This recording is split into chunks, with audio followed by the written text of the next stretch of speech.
नमस्कार। आज मेरा विषय है जाति वर्ण। अगर मेरी वीडियो पसंद आए तो उसे सब्सक्राइब अवश्य करें। यदि जाति व्यवस्था मान्य है तो धरती पर आने वाला प्रत्येक जीव या तो ब्राह्मण होगा या शूद्र होगा, कोई तीसरा जात का नहीं होगा।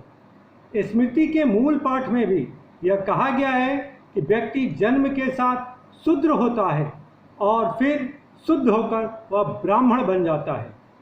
बृहदारण्यक उपनिषद में कहा गया है कि प्रारंभ में हम सब के सब व्यक्ति जो जन्म लेता है या तो ब्राह्मण होता है या शूद्र होता है।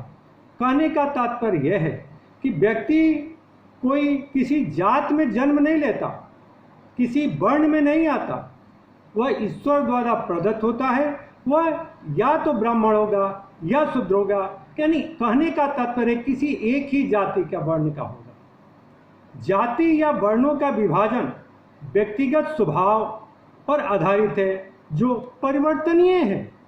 व्यक्ति अपने स्वभाव से, अपने कर्म से जात को बिलोंग करता है, वह परिवर्तनीय है। वह अपने जाति का परिवर्तन कर सकता है।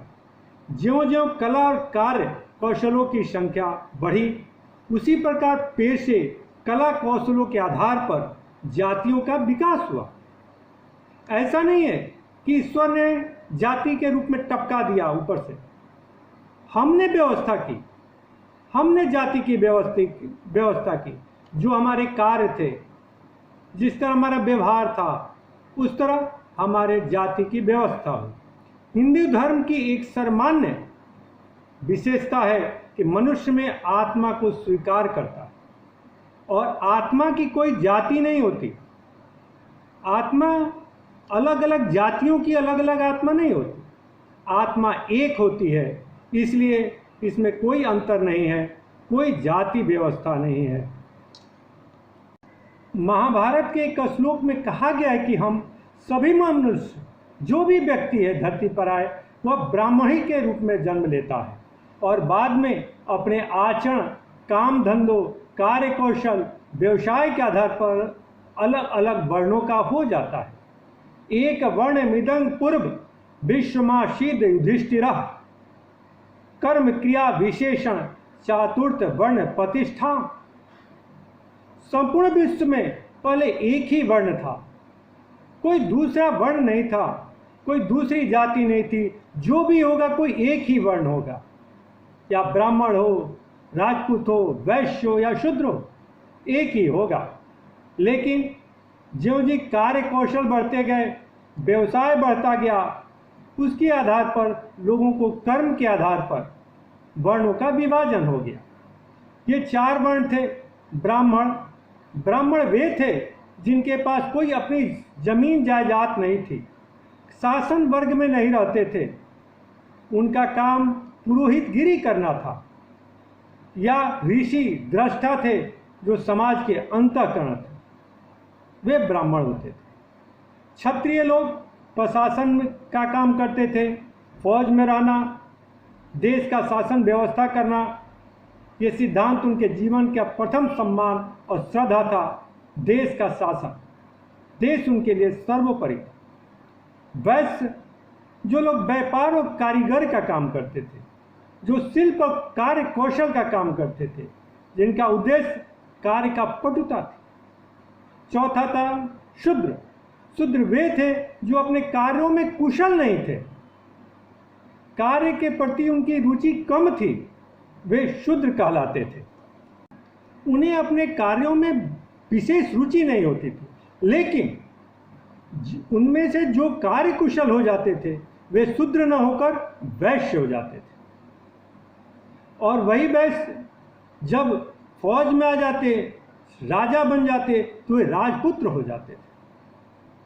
हमारे शास्त्र या इतिहास में ऐसे अनगिनत उदाहरण हैं जो शूद्र से ब्राह्मण और क्षत्रिय हो गए और ब्राह्मण से वैश्य और शूद्र हो गए। ऐसे एक नहीं सैकड़ों उदाहरण आपको जब पढ़ेंगे तो आपको दिखाई देगा। नंदवंश, मौर्य, गुप्त, ये जितने सम्राट थे वे राजपूत नहीं थे, राजपुत्र नहीं थे। वे छोटी सी जाति से आते थे और आगे चलकर वह क्षत्रिय बन गए। ब्राह्मण क्षत्रिय वैश्य त्रयो वर्ण विजायतः चतुर्थ एक जाति वस्तु नास्ति तु पंचमः। अर्थात केवल 4 ही वर्ण थे, 5वां कोई वर्ण नहीं था, कोई जाति नहीं थी। ब्राह्मण, क्षत्रिय, वैश्य और शूद्र, ये 4 जातियां थीं और ये 4 अपनी योग्यता कुशलता के आधार पर यही 4 वर्ण थे। शंकराचार्य जी ने भी कहा है कि मूल रूप से 4 ही वर्ण हैं और वे अपने कार्य कुशलता के आधार पर 4 वर्ण में आते हैं। उन्होंने यहाँ तक कहा है कि वे कोई भी व्यक्ति अपने कार्य कुशलता के आधार पर, अपने विचार और स्वभाव के आधार पर अपने वर्ण को बदल सकता है। पतंजलि में ब्राह्मण राजाओं का भी वर्णन आता है, जो ब्राह्मण राजा बन गए। हमारे फौज में भी बहुत सारे ब्राह्मण हैं जो फौजी हैं। सिकंदर के समय भी ब्राह्मणों की एक फौज थी, सिकंदर के फौज में ब्राह्मण थे। बृहद सूची में बताया गया है कि बहुत ऐसे मुनि ऋषि ब्राह्मण हो गए थे जिनका जन्म कुल ब्राह्मण नहीं था, अन्य वैश्य और शूद्र या वैश्य थे। अनेकों ऐसे उदाहरण जिसमें व्यक्तियों में के समूहों में अपना सामाजिक वर्ण अर्थात अपनी जाति ही बदल दी थी। विश्वामित्र, अजमील, पुढ़ामील, ऐसे बहुत सारे ब्राह्मण वर्ग में अपना स्थान स्थापित किया जो ब्राह्मण वर्ग से नहीं थे। यास्क ने अपने एक निरुत्तर में बताया है कि शांतनु और देवव्यापी 2 सगे भाई थे, जो एक अब आगे चलकर राजा बना, क्षत्रिय हो गया, दूसरा ब्राह्मण पुरोहित का काम किया, ब्राह्मण बन गया। दास कन्या इलूसा के पुत्र कंवर ने भी एक यज्ञ में ब्राह्मण पुरोहित का काम किया। इससे साबित होता है कि व्यक्ति अपने कर्म के आधार पर अपने वर्ण, अपनी जाति को बदल सकता है। रामायण के बालकांड में एक वर्णन आता है कि राजा जनक क्षत्रिय था, परंतु अपनी बुद्धि संतयोचित चरित्र के कारण ब्राह्मण पद को प्राप्त किया। श्रीमद् भागवत में एक वर्णन आता है कि एक स्त्री धृष्ट नामक क्षत्रिय जाति से उत्पन्न होती है और अपने कर्म और आचरण से ब्राह्मण बन जाती है। आप कैसे कह सकते हैं कि व्यक्ति इसी जाति का है? आप उसके कर्म के आधार पर देखें। जात कोई भी हो सकता है, आपका व्यवहार, आपका परिचय बताएगा कि आप कैसे हैं, आप किस जाति से बिलोंग करते हैं। ए भी अस्तु कर्म मिधनी सुरश्यापि तस्य था शूद्रो ब्राह्मणो यति वैश्य क्षत्रियां व्रजते। अर्थात समाज में जाति उत्कर्ष की भी व्यवस्था थी। भले ही कोई शूद्र हो, लेकिन आप अपने अच्छे कर्म के आधार पर ब्राह्मण, क्षत्रिय और वैश्य बन सकते थे।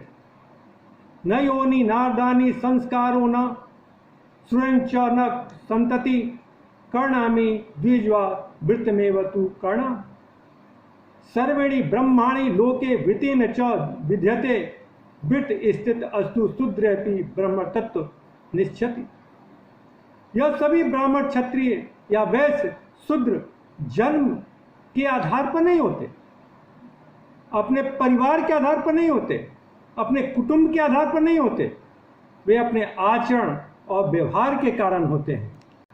अरण्य पर्व में वर्णन आता है कि शुद्ध मुनि ही जातस्य सद्गुणान प्रतिष्ठतः वैश्य लभते ब्राह्मणं क्षत्रियतं तथैव च वर्णे वर्णानस्य ब्राह्मणं अभिज्यते।